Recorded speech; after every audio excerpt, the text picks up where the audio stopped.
de la pandémie, nous avons attendu 3 ans cette 3e rencontre des sites historiques Grimaldi. On n'en a que plus de prix pour nous tous, après le succès des 2 premières éditions en 2018 et 2019. La gastronomie est particulièrement bien représentée cette année sur la place du Palais. Venus de l'ouest et de l'est de la France, mais aussi de plusieurs communes des Alpes-Maritimes, les savoirs locaux ne manquent pas. Il est vrai que des rives de la Méditerranée et de la Manche, au contrefort des Vosges, les beaux produits, les savoir-faire traditionnels et innovants sont nombreux. Ce grand écart géographique, qui est un peu la marque de fabrique de l'événement, permet de mettre en valeur en 2022 des départements à l'identité forte, dont l'histoire est particulièrement liée à celle de ma famille et à celle de la France. Belfort commémore cette année le centenaire de son département, dont la création renvoie au conflit franco-allemand de 1870, au démembrement du Haut-Rhin l'année suivante et au maintien après la Première Guerre mondiale d'une situation d'autonomie de fait qui avait duré près de 50 ans. Pour nous, le lien avec Belfort remonte au milieu du XVIIe siècle, lorsque l'Alsace était une première fois réunie à la France et que le jeune roi Louis XIV exprimait sa satisfaction à son Premier ministre Mazarin en lui octroyant des fiefs sur ces terres nouvelles.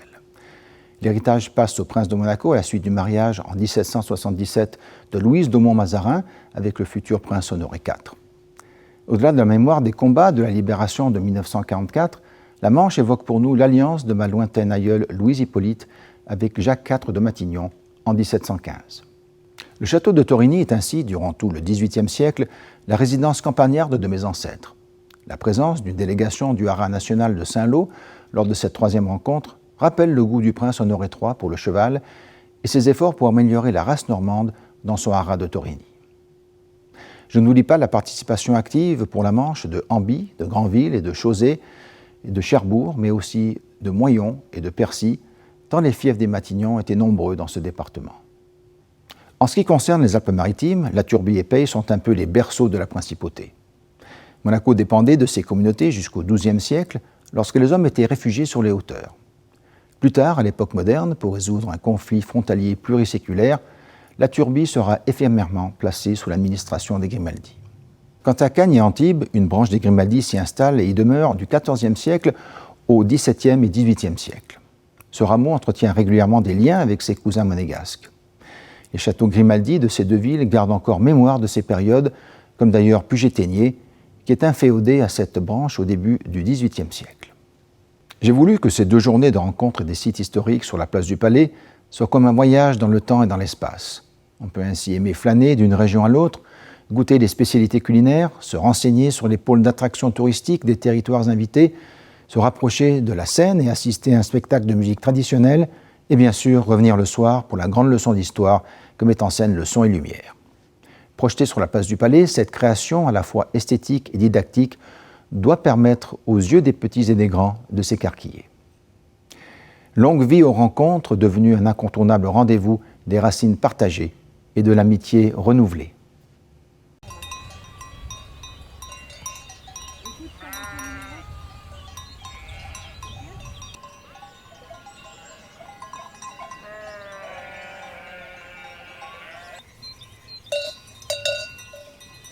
Je fais un élevage laitier, donc je fais des cosmétiques au lait d'ânesse. Les propriétés du lait d'ânesse, c'est un lait qui est très riche parce qu'il est très gras, tout simplement. C'est le lait qui se rapproche le plus du lait maternel. Donc pour avoir vraiment une hydratation en profondeur, et c'est la Ferrari du lait, entre guillemets.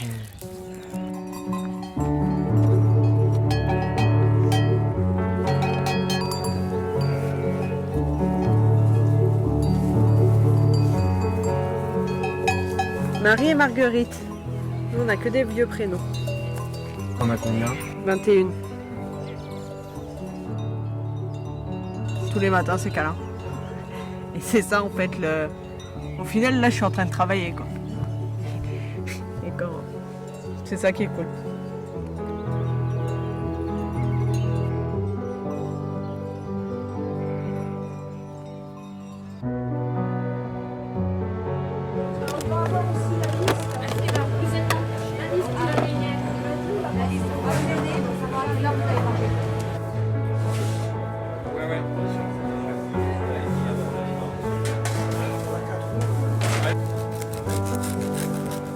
Ça fait plaisir de venir et on va essayer de faire au mieux.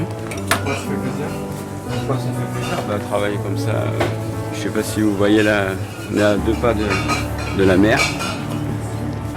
C'est génial.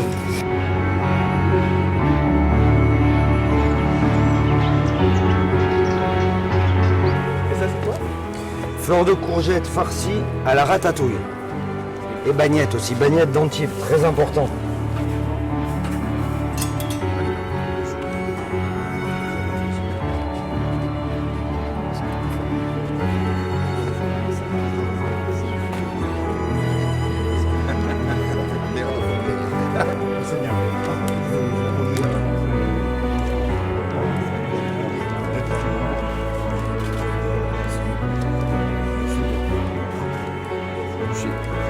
Émue.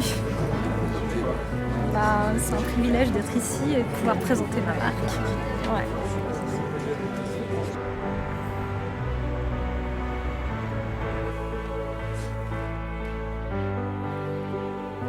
La reine, en fait, ça démarre d'une histoire d'amour en fait entre une petite fille et sa grand-mère qui est aussi sa marraine. Et lorsque j'ai décidé de créer ma marque, après avoir appris à coudre toute seule en silence, j'ai souhaité donc développer ma marque et lui rendre hommage. Je m'inspire, je suis influencée par les années 30. C'est une époque qui me fait rêver, où la femme savait s'habiller, peut-être tout en simplicité, mais avec beaucoup d'élégance. J'ai envie de faire aimer aux femmes peut-être des choses qu'on voyait il y a quelques années et qui peuvent s'harmoniser avec des produits d'aujourd'hui en fait.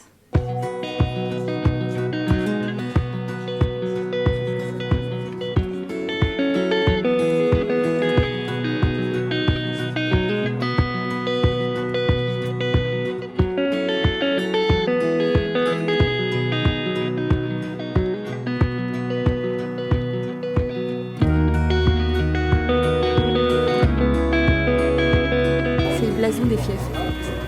Tout va bien? Très bien. Ça fait plaisir avec ça? Absolument. Ouais. On a le soleil.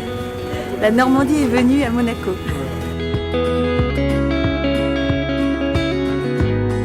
Donc ça fait très plaisir de participer, de contribuer, d'avoir l'impression d'appartenir à une communauté et puis de retrouver nos collègues et nos entreprises d'excellence normande. C'est toujours un grand plaisir de partager un moment avec eux.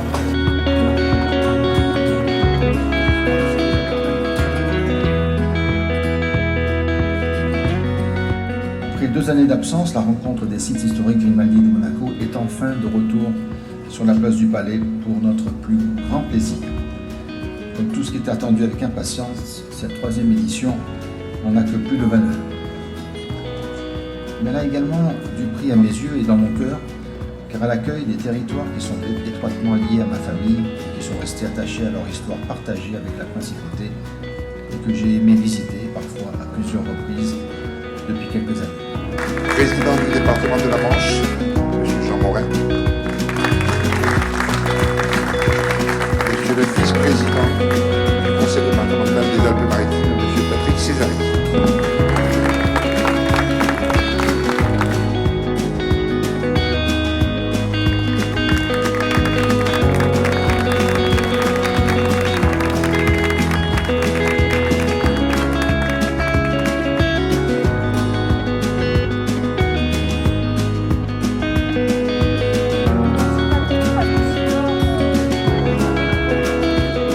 Voilà, je suis en train de goûter de la gelée du miel safrané et c'est plutôt bon, donc j'apprécie.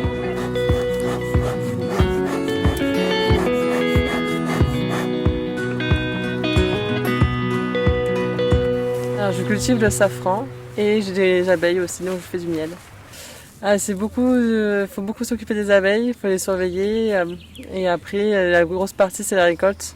Ouais, c'est le plus dur du travail. C'est quand? Ouais. Ça se passe au mois d'août.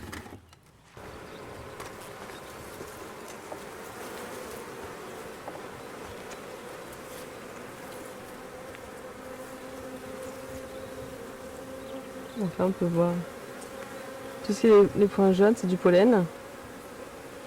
Les taches marron foncé, c'est du couvain d'abeilles. c'est les futures abeilles qui vont naître. Et là, on voit le miel qui est stocké.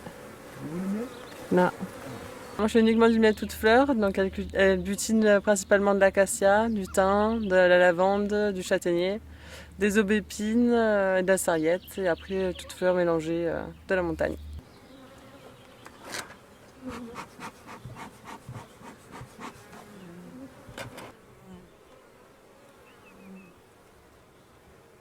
Il y a combien d'abeilles dans une ruche? Alors en plein été, ça peut aller jusqu'à, si je dis pas de bêtises, 30 000 abeilles.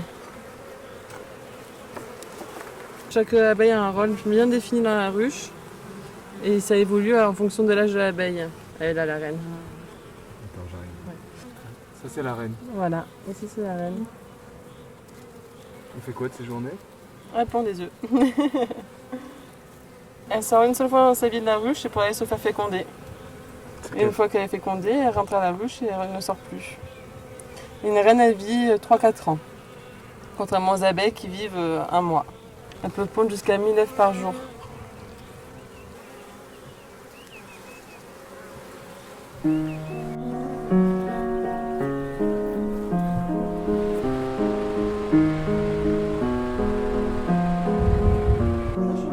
D'abord photo, comme ça, après on laisse tranquille.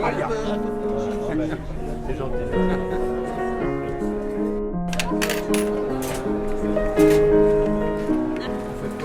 De la sauque. Spécialité niçoise. Farine de pois chiches, huile d'olive, eau, sel. Cuit au feu de bois et avec un mot.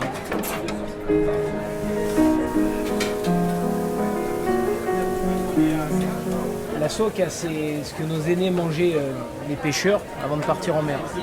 La sauque, c'est, comme on dit ici, c'est stoufaille. C'est bourratif.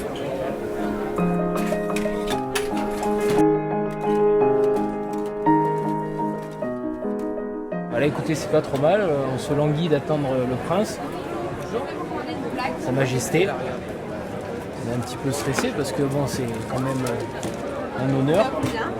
Et voilà, en plus on est un petit peu timide.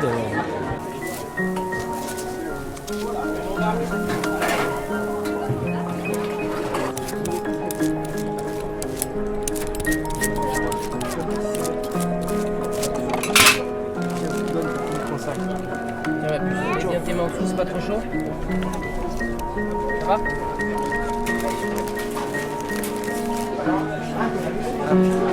Je vous donne votre verre de blanc, madame.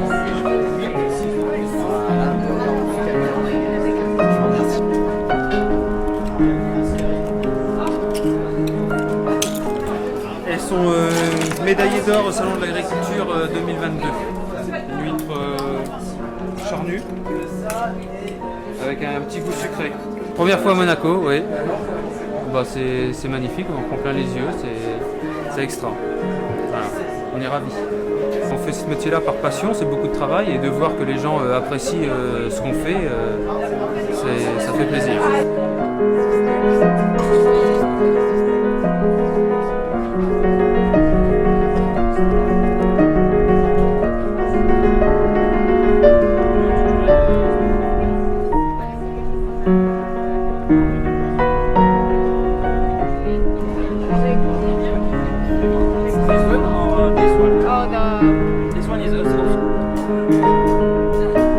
C'est un Chromiski d'agneau, c'est une épaule d'agneau qui a été confite et on va rajouter dans cette épaule confite de la myrtille, ce qu'on appelle chez nous de la brimelle. Et je prends mon coulis d'où j'arrive, j'ai pris mes brimbelles, je les ai mixées tout simplement, j'ai rajouté du sucre si elles sont plus ou moins sucrées et là, ce qui se passe, je vais intégrer dedans. Et quand j'ai fait ceci, je vais mettre un espuma de cocoyote. Voilà, je mets un petit peu d'espuma de cocoyote, je le pique comme ceci et je le dépose. Allez, bon appétit. C'est gratuit, c'est offert. C'est le conseil départemental de Belfort qui l'offre. On n'a pas le soleil en Franche-Comté comme ici, mais on l'a dans le cœur. Entre l'image qu'on pouvait avoir de Monaco et le luxe, on a rencontré des habitants et des gens qui travaillent vraiment sympathiques. Ouais. Moi, j'ai trouvé agréablement surpris. Ouais, ça, il fait bon en fin de compte de venir à Monaco. On reviendra, hein. Ça c'est sûr. On y compte bien. C'est un miel extraordinaire, ce miel de sapin. C'est un petit producteur du territoire de Belfort qui fait ça.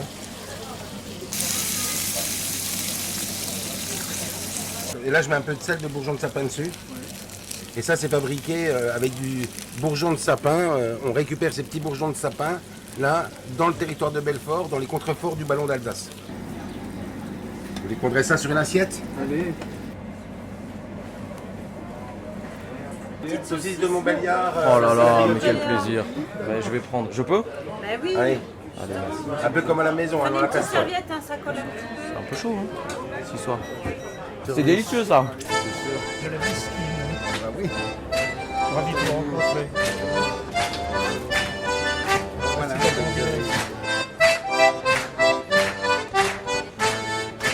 Granville, c'est le carnaval. Et Granville sans carnaval ne serait plus tout à fait Granville.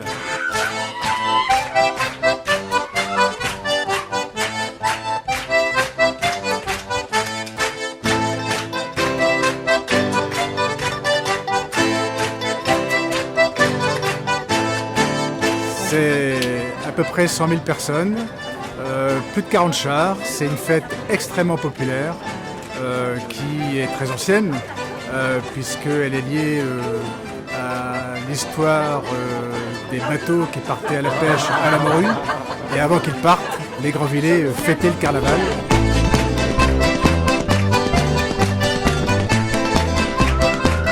L'importance d'être ici ce jour avec les autres villes du département de la Manche, c'est vraiment de faire voir aux habitants de Monaco le savoir-faire des entreprises locales et particulièrement les entreprises grandvillaises.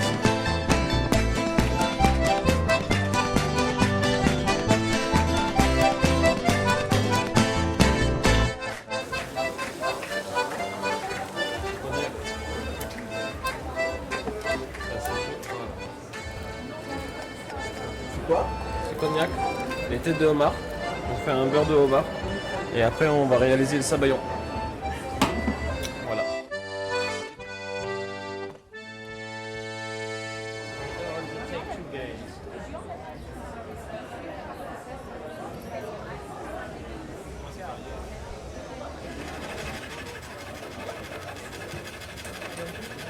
Je réalise des œuvres de marqueterie. Donc le but, c'est de réaliser un dessin et ensuite de découper une multitude de pièces dans des essences de bois exotiques, souvent très rares. Ensuite, on va assembler toutes ces pièces selon un schéma qui pourrait s'apparenter à un puzzle, mais en beaucoup plus complexe. Et ensuite, on colle le tout.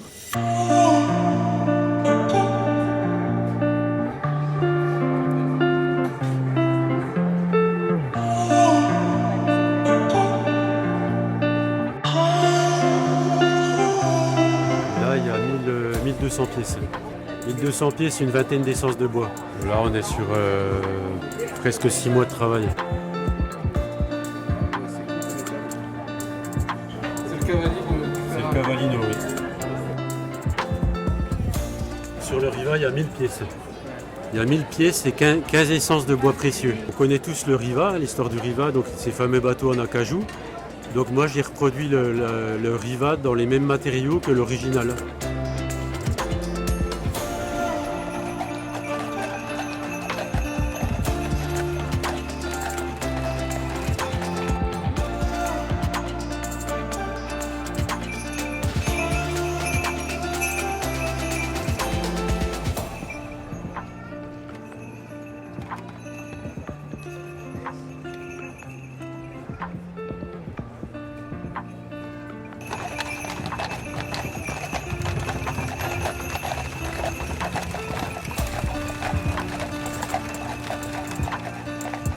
La création de mode marraine de Saint-Lô. Merci infiniment et félicitations.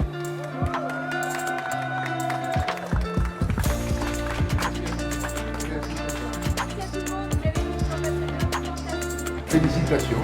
Et je suis très heureux de remettre à Handicap Création le label des sites. Eh ben, je suis très heureuse. Merci Merci infiniment. infiniment. Merci beaucoup.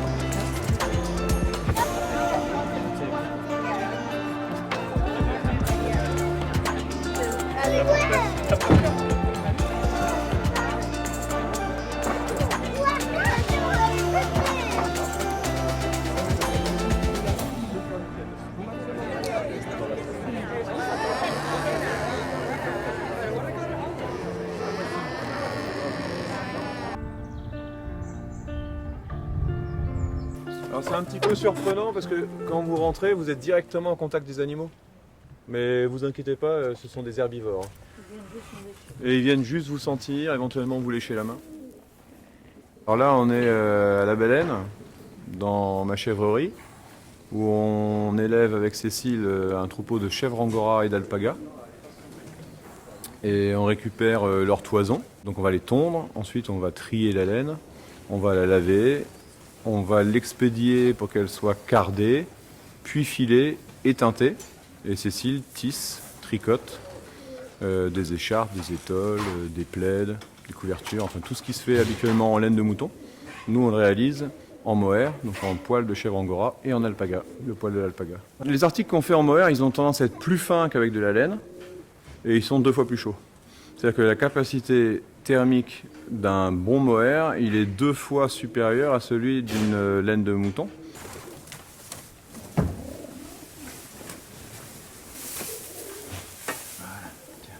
Ici, en fait, on retrouve une liberté, on retrouve un contact avec la nature. En fait, à chaque fois qu'il y a une naissance, on pourrait dire qu'on crée une vie, quoi, on crée une nouvelle vie. Et on les accompagne puisqu'on a décidé dès le début, et on s'y tient, à garder nos animaux ici, c'est-à-dire qu'ils naissent chez nous, ils grandissent chez nous et ils meurent chez nous. Donc c'est mes compagnes, c'est pas des outils que j'exploite, c'est vraiment une association, quoi.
Alors moi j'ai commencé sur le tard à 26 ans. Mon père faisait ça et mon grand-père aussi était verrier, donc verrier père en fils. Mais moi j'ai suivi un cursus un peu différent puisque jusqu'à l'âge de 26 ans j'étais animateur radio, journaliste et disc-jockey aussi. Alors pour un vase plat, donc déjà il faut avoir un four de fusion avec du verre à l'intérieur qui est à 1120 degrés. On va prendre une canne à souffler, on va cueillir, on appelle ça du verre. Et ensuite, on va travailler par étapes. On va mettre plusieurs couches de verre dessus. 1, 2 ou 3 couches de verre, ça dépend. Pour un vase plat, 3 couches de verre. On inclut dedans des décors avec des cordons en rajout, des feuilles d'or 22 carats.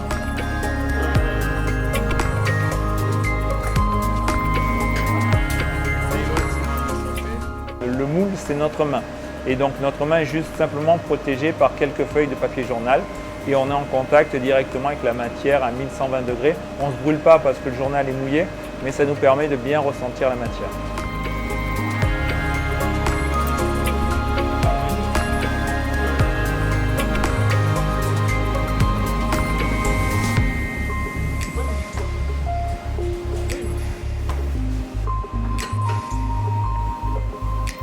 On a bien fait de mettre celui-là.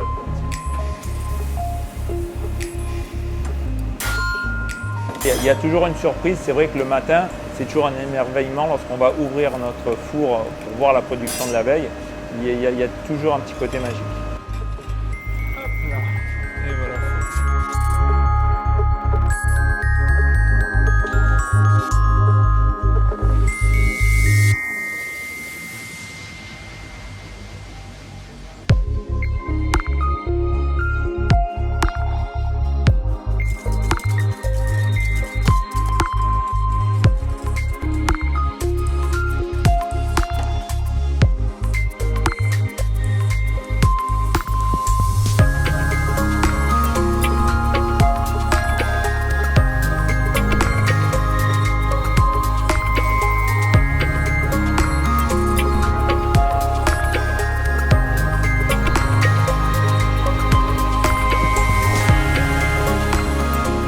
travaille essentiellement autour du bleu, beaucoup, essentiellement sur les motifs.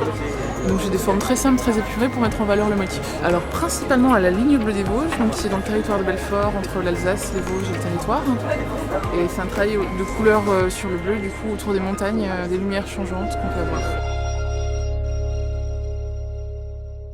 Alors moi je suis née dans le territoire de Belfort, c'est vrai que ça a bercé mon enfance, je pense que ça m'a imprégné. J'avais envie de le retranscrire de manière un peu plus poétique.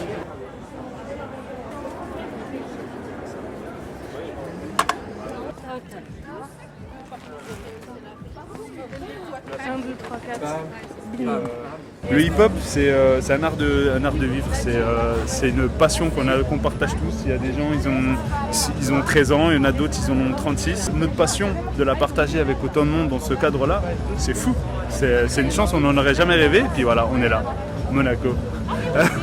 On est là, on va leur montrer c'est quoi le hip-hop.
Vous voulez goûter?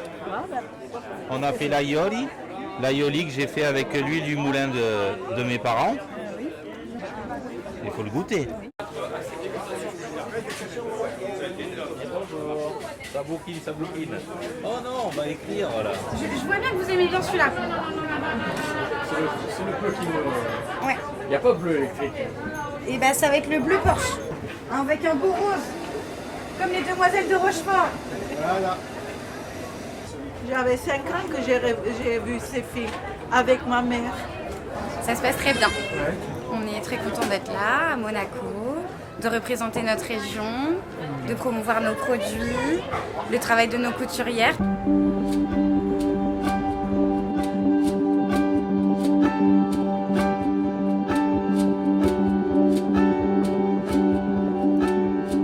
Alors on est dans la manufacture des parapluies de Cherbourg. Ici même on confectionne chaque parapluie à la main et avec soin. Nous sommes 18 aujourd'hui. Alors il faut savoir qu'il y a un an on était moitié moins. Donc l'entreprise connaît aujourd'hui une grande expansion. Nous sommes très fiers. Le produit est 100% made in France, donc tout est fait ici en plein cœur de Cherbourg.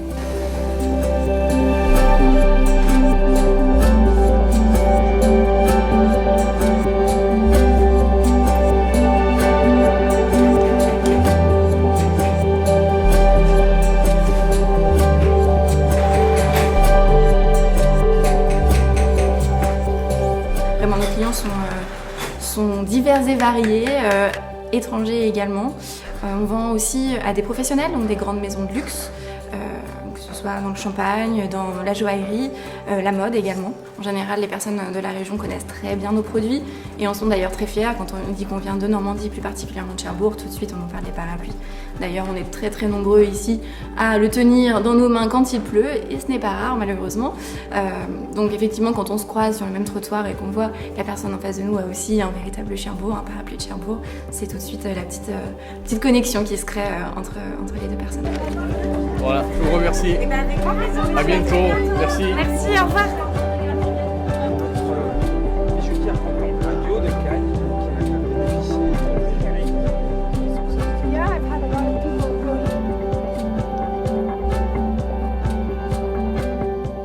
La mer, c'est vraiment une passion parallèle. Je suis fascinée par ce monde c'est comme une autre planète, quelque part. C'est un monde qu'on ne connaît pas et qu'on découvre à chaque fois. Et je rêve dans l'eau. Je suis fascinée par toutes ces créatures marines et j'aime les imaginer, les réinventer, les créer de ma façon. C'est très organique, c'est féminin. C'est vrai que ce n'est pas des formes très carrées ou géométriques, donc ça plaît beaucoup aux femmes, ça plaît aussi aux hommes, mais voilà, c'est surtout des bijoux de femmes que je fais, pour femmes.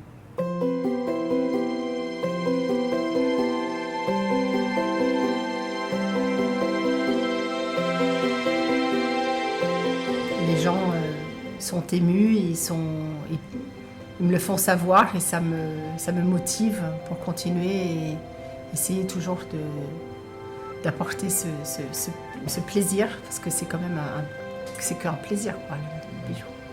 C'est aussi une deuxième peau, c'est quelque chose que quand on est habitué de porter quelque chose et après on l'a pas, on se dit ah mais mince, il me manque, on se sent un peu nu, quoi. Donc c'est vraiment, ça fait partie de soi.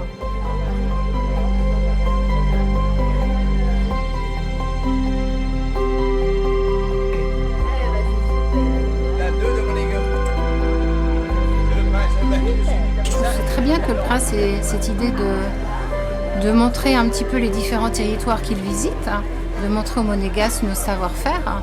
Donc c'est un juste retour des choses, je trouve. C'est plutôt c'est une très belle idée qu'il a eue que de nous inviter, enfin d'inviter les sites historiques. Voilà.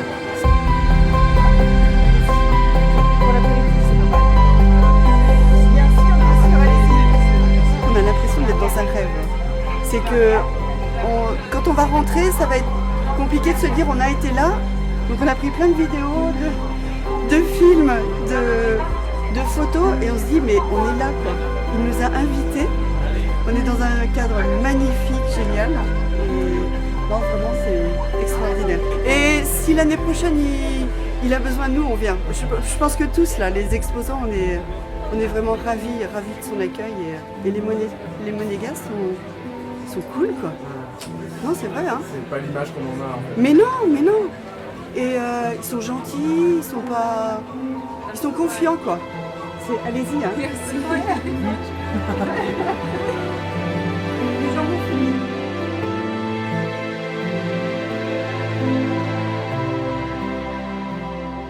J'ai eu 20 ans à Felixstowe, j'ai eu 30 ans à Singapour. J'ai roulé bourlinguer. J'ai eu 40 ans à Frisco, j'ai eu 50 ans à Cherbourg. J'ai roulé bourlinguer. Et me voilà au bout du monde, les yeux blanchis par les bourbons. Et me voilà, ça fait tout drôle d'avoir une mouille dans le bras. J'ai roulé.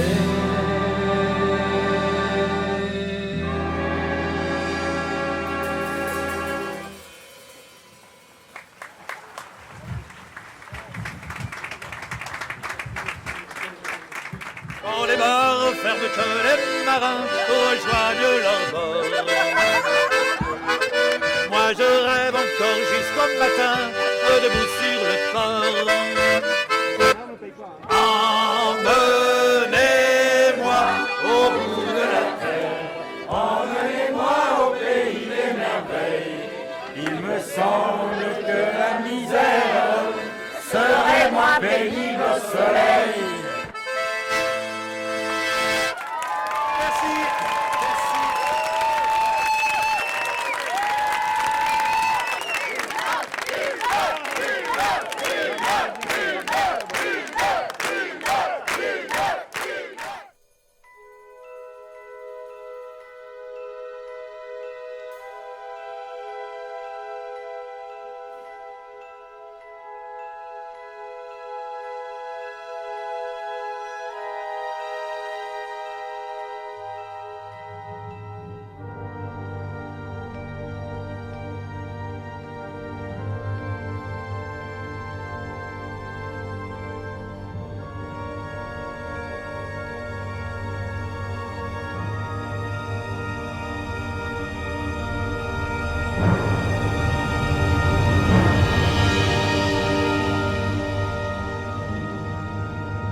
Je suis encore un nourrisson à l'échelle de notre mère, la terre.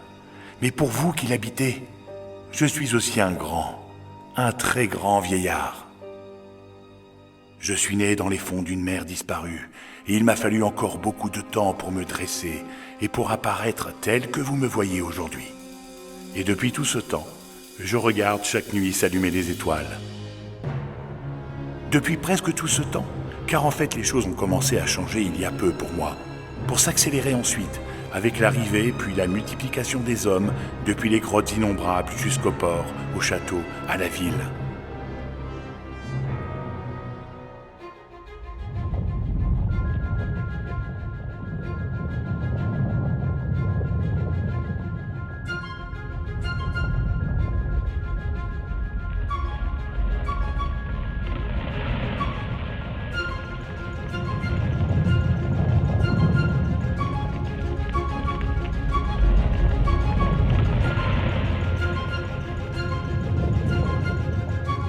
Et c'est ainsi que je suis devenu, dans votre langage, le rocher de Monaco. À Roca pour les amis. Cette nuit, vous êtes venus à moi, amis, sur le rocher de Monaco. Alors le rocher se réveille, je me réveille, pour vous conter quelques souvenirs de l'aventure que vous avez partagée et dont je me souviens. Péiasque, Turbiasque, Canois, Antibois, Pugestois, Torigné, Saint-Lois, Cherbourgeois, Grandvillais, Persillé, Moyonnais, Ambion, Belfortin, Giromagnien, Monégasque. Regardez, écoutez notre histoire.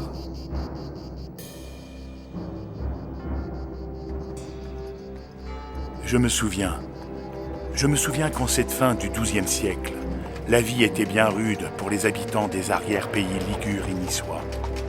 En ces temps de razzia et de pillage, pour ces femmes et hommes ancrés à leur terre, la mer est périlleuse et les rivages peu sûrs. Les Péiasques d'alors sont naturellement fiers de leur autonomie et des privilèges qui y sont associés. Ils sont également soucieux de préserver leur isolement, qu'ils considèrent sans doute nécessaire à leur sécurité. Tiraillés entre le comte de Provence et la République de Gênes en pleine expansion, les consuls de Peille, qui administrent un vaste territoire à la fois montagneux et maritime, font alors le choix du repli. Dureté des temps, récurrence des mauvaises récoltes, désintérêt pour le rivage, calcul politique. Je ne sais précisément ce qui les amène en 1197 à céder aux Génois les droits qu'ils détiennent sur le rocher et le port de Monaco. Et nul ne le saura sans doute jamais. Mais c'est à coup sûr ce qui permet plus tard aux Grimaldi de Gênes de devenir seigneur, puis prince de Monaco. Avant cela, sur la façade maritime du territoire dépendant de Peille, le long de l'antique voie romaine qui chemine à mi-hauteur de Peille et de la mer, des hommes et des femmes se sont groupés autour du trophée d'Auguste, formant ainsi le village de la Turbie. Depuis longtemps, ils ont réinvesti le trophée, qu'ils ont transformé en une tour de défense qu'ils nomment le château. Depuis longtemps, dans le vallon des Gomates, au bord de la mer, ils ont construit une chapelle dédiée à Notre-Dame.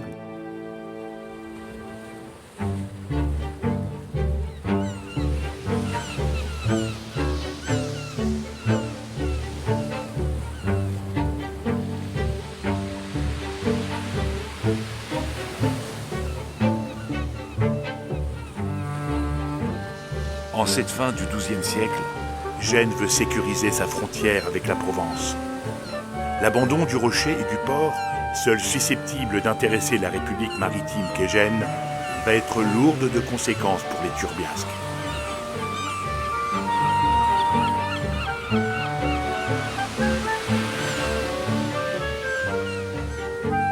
Après l'épisode de Malizia, puis l'abandon de la forteresse en 1301, les Grimaldi courent des destins divers.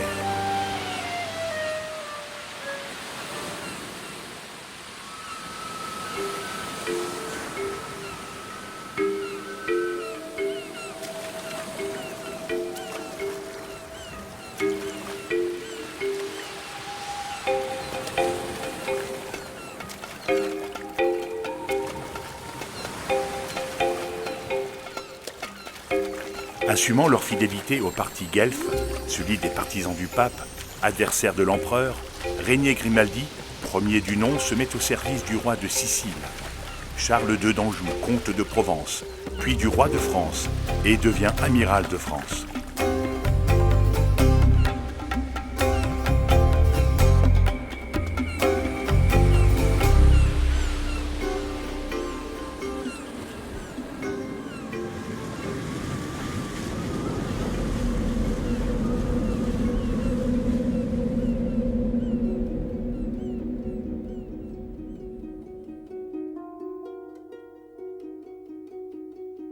À nouveau au service des comtes de Provence, il obtient tout près d'ici la seigneurie de Cagnes, avec d'autres terres provençales. Cagnes, où est construit un fortin, connu aujourd'hui comme Château Grimaldi. Comme tous ses contemporains, Régnier Grimaldi s'agenouillera traditionnellement devant son suzerain pour lui rendre hommage et recevoir son fief. Alors que l'Europe chrétienne est déchirée entre deux papes, l'un gibelin à Rome et l'autre guelfe en Avignon, c'est aux frères Marc et Luc Grimaldi, dont il a mesuré la valeur et la fidélité, que le comte de Provence confie Antibes et son fort avec la mission de les conserver dans le parti du pape avignonnais. À cette époque, Puget-Théniers relevait du puissant baron Jean Grimaldi de Beuil.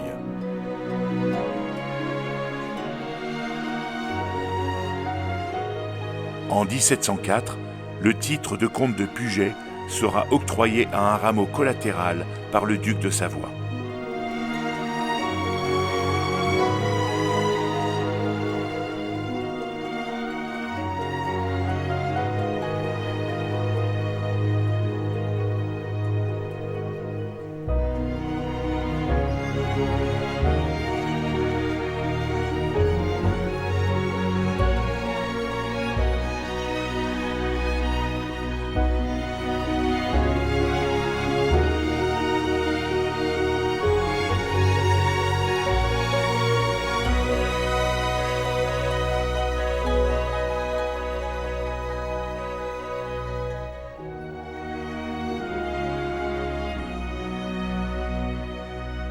Lorsque le comté de Provence sera uni au royaume de France, la proximité de la frontière amènera le roi à reprendre le contrôle direct de la ville. Les Grimaldi s'installent alors définitivement à Cagnes, que Régnier II avait cédé à ses proches cousins.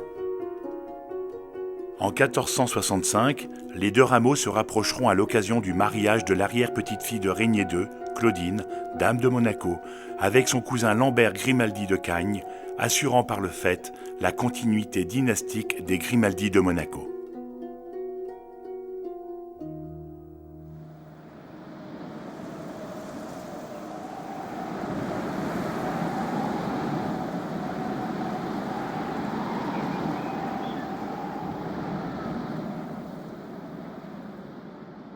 À l'orée d'un XVIIIe siècle, qui débute sous de beaux auspices pour se terminer dans la tourmente révolutionnaire, un événement heureux lie un comté des bords de la Manche à la lointaine principauté méditerranéenne. Mort en 1731, le prince Antoine Ier de Monaco laisse pour héritière une fille, la princesse Louise Hippolyte. La loi successorale qui la porte sur le trône ne lui permet de se marier et d'assurer la descendance des princes qu'avec un seigneur qui accepte d'abandonner son nom et ses armes pour adopter le nom et les armes des Grimaldi et accéder ainsi à la pairie. Après de longues tractations, c'est en 1715, Jacques, comte de Goyon-Matignon, héritier d'une très ancienne famille d'origine bretonne, fixée ensuite en Normandie, qui apporte ses terres et ses titres à la famille souveraine de Monaco. Le château de Torigny devient dès lors l'une des résidences favorites des princes de Monaco et le reste jusqu'au lendemain de la Révolution française, avec l'hôtel de Matignon à Paris, aujourd'hui résidence du Premier ministre français.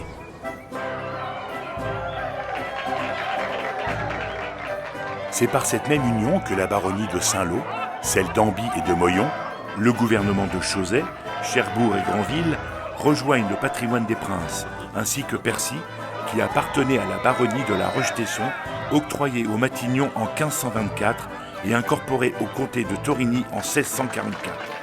Se constitue ainsi un vaste ensemble territorial situé dans une région fertile et pourvoyeuse de revenus importants, ancrant davantage les Grimaldi dans le réseau des grandes familles françaises.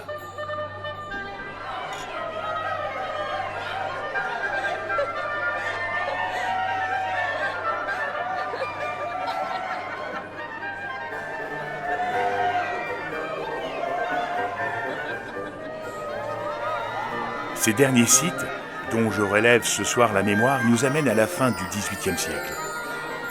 C'est encore un mariage, à coup sûr un des plus brillants, qui voit s'unir en 1777 le duc de Valentinois, futur prince Honoré IV, avec Louise d'Aumont, fille unique du duc d'Aumont et de la duchesse de Mazarin, qui hérite dès 1781 de la fortune considérable laissée par les Mazarins, dont d'immenses possessions, situées essentiellement dans l'est de la France. Parmi elles, dans ce qui deviendra le territoire de Belfort, les comtés de Belfort, de Rosemont, autour de Giromagny, ainsi que la seigneurie de Delle. La jeune épouse est aussi héritière de très nombreux procès et chicanes, résultant d'une gestion incertaine des biens de famille, tant ceux reçus de sa branche paternelle, les Aumont, que de ceux venant de sa mère, la duchesse de Mazarin.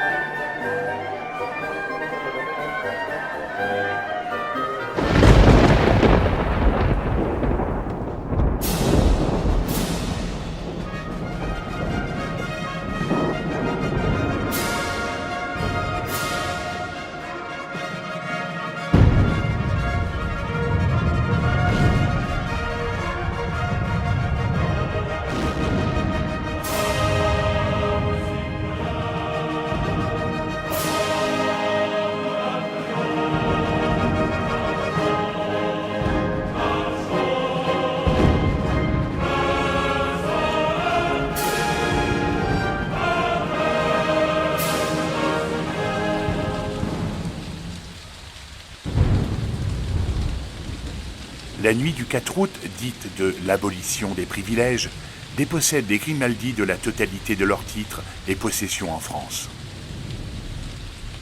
Petit à petit pour vous, en un clin d'œil pour moi, j'ai vu s'épuiser l'orage. Révolution, consulat, empire, restauration.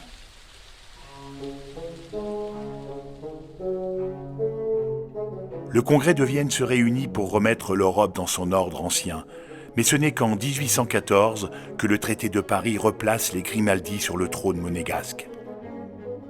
Après la perte de Roquebrune et de Menton, comme tout au long de sa longue histoire, et une fois encore, nécessité fait loi pour la principauté. Elle met à l'épreuve la capacité d'adaptation de ses princes et de ses habitants.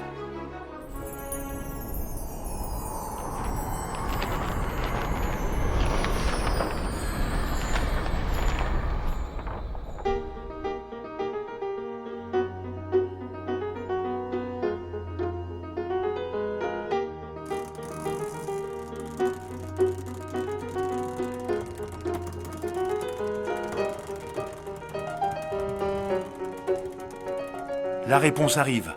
En créant Monte-Carlo en 1866, le prince Charles III assure une nouvelle prospérité à sa petite principauté réduite aux limites du berceau génois. Un prince savant, un prince soldat, un prince bâtisseur se succèdent au long d'un XXe siècle marqué par 2 guerres mondiales qui n'épargnent la principauté ni dans sa chair, ni dans ses pierres. Ainsi vont les affaires des hommes.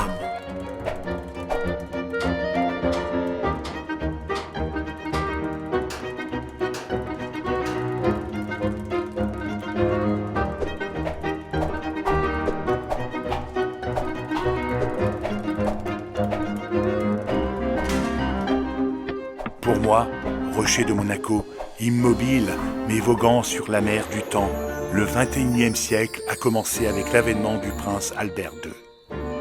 Heureux de revisiter ce que furent les liens de vassalité pour n'en retenir qu'amitié et partage, notre prince souverain, dès avant son accession au trône, a entrepris de mettre ses pas dans ceux de ses illustres aïeux pour revivifier la relation de Monaco avec les sites et les communautés humaines liées à l'histoire de sa famille.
Voilà pourquoi je me suis réveillé ce soir.